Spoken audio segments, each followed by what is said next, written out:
Donc, j'inviterai maintenant la présidente de l'école Le Vitrail, Madame Marie-Josée Blanchette.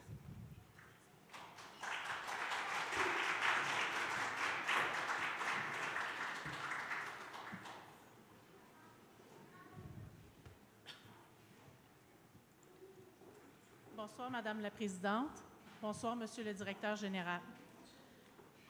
Je me présente, Marie-Josée Blanchette, parent de l'école Le Vitrail et présidente du conseil d'établissement. Je suis accompagnée ce soir de parents de l'école. Tout d'abord, je tiens à vous remercier du temps qui nous est alloué pour vous présenter cette lettre au nom de tous les parents de la communauté du Vitrail. Notre école, avec son volet primaire-secondaire, a été inaugurée à l'automne 2015. Lors du développement de notre projet école primaire, une seule classe maternelle était prévue au niveau de notre organisation scolaire. Pour faire suite à votre demande, nous avons donc démarré notre projet du volet primaire avec 2 classes de maternelle. C'est ainsi que l'organisation scolaire des 6 premières années a été planifiée. Récemment, notre école a reçu un indice de défavorisation à la suite du renouvellement des conventions collectives, ce qui a pour effet d'engendrer des répercussions majeures dans notre milieu. D'abord, ce changement au niveau de l'indice crée un déséquilibre dans la planification minutieuse que nous avions faite de notre organisation scolaire pour les prochaines années. Ensuite, ce changement touche directement des enfants et leurs familles qui la fréquentent actuellement. Pour la prochaine rentrée scolaire, ce sont 2 enfants du 3e cycle qui fréquentent l'école depuis son ouverture, ainsi que leurs familles qui sont affectés par cette mesure. Ces enfants devraient quitter le milieu dans lequel ils évoluent depuis bientôt 2 ans pour retourner temporairement dans l'école de leur quartier, puis pour revenir par la suite terminer leur parcours au secondaire à l'école Le Vitrail. Alors que nous savons tous que ce passage apporte déjà à lui seul son lot d'insécurité pour les enfants. Le lien de continuité entre les niveaux primaires et secondaires, promu par le modèle éducatif intrinsèque à l'école, supporté et approuvé par l'ensemble des acteurs du milieu, et principalement par les familles de l'école Le Vitrail, se trouve ainsi grandement atteint. L'objectif visé est complètement mis de côté par cet indice de défavorisation.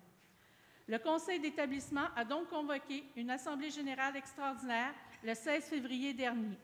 La communauté des parents de l'école primaire secondaire Le Vitrail appuie le conseil d'établissement et le comité politique dans ces démarches. Considérant que notre projet d'école à statut particulier a été validé par la CSDM, considérant que le multi-âge est un fondement de notre école tel qu'inscrit dans le cadre de référence, considérant que le fait d'obtenir un indice de défavorisation a des impacts majeurs sur notre organisation actuelle et sur la formation des groupes, considérant qu'entre février et novembre 2017, Statistique Canada rendra public les nouvelles données du recensement de 2016, essentielles pour planifier des services comme les écoles. Considérant que nous avons reçu cette information qu'en janvier dernier, nous vous demandons que tous les enfants actuellement inscrits ainsi que leurs familles demeurent au sein de la communauté et poursuivent leur parcours à l'école primaire secondaire Le Vitrail à la rentrée 2017-2018. Qu'un assouplissement des ratios permettant de maintenir nos groupes classes multi-âge soit appliqué tel que prescrit, tel que décrit dans notre projet éducatif. Que l'indice de l'école soit réévalué dès que les nouvelles données du recensement de 2016 seront disponibles. Que la CSDM accorde à l'école primaire secondaire Le Vitrail le temps nécessaire afin de s'organiser et de réfléchir à son organisation scolaire. Que la commission scolaire, que la CSDM soutienne notre école à volet particulier comme présenté initialement il y a à peine 2 ans. Soyez assurés que nous nous engageons à travailler en collaboration avec tous les acteurs du milieu, comme nous l'avons toujours fait.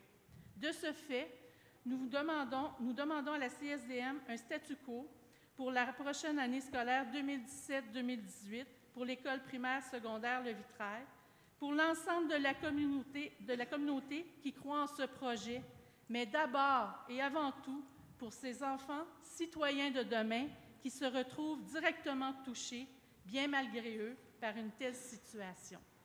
Merci. Merci.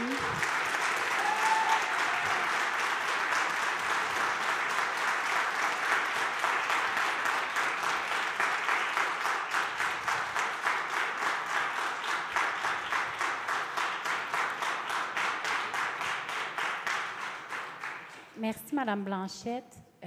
Écoutez, votre cas est très spécial parce que l'école primaire n'existait pas lorsqu'il y a eu les ratios de l'école secondaire.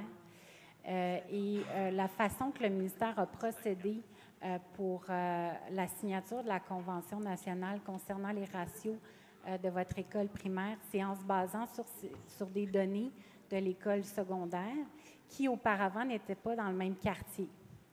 Donc, nous sommes conscients que dans ce cas-ci, le ministère de l'Éducation, lorsqu'il a monté cette liste et lorsqu'il a procédé à la signature de la Convention, est allé de l'avant avec une situation qui n'a pas de sens. Comme institution, collectivement, nous avons écrit au ministère.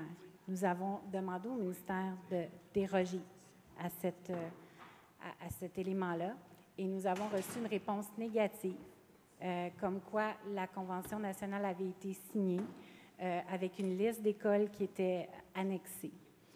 Donc, c'est une problématique importante.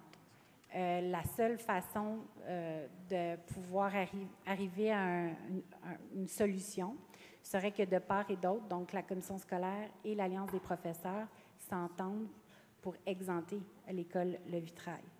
C'est un processus que Rose des Vents,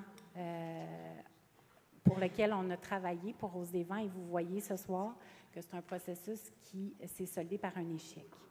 Mais je vais demander à M. Ouimet de tenter lors de la prochaine rencontre, parce que vous êtes donc au courant qu'il y a une rencontre le 10 avril, puisque nous avons parlé de l'élément des cycles 1, 2, 3, 4, 5, 6 pour l'école Rose des Vents, de regarder la question du vitrail qui n'existait pas auparavant lors des ratios de défavorisation précédents.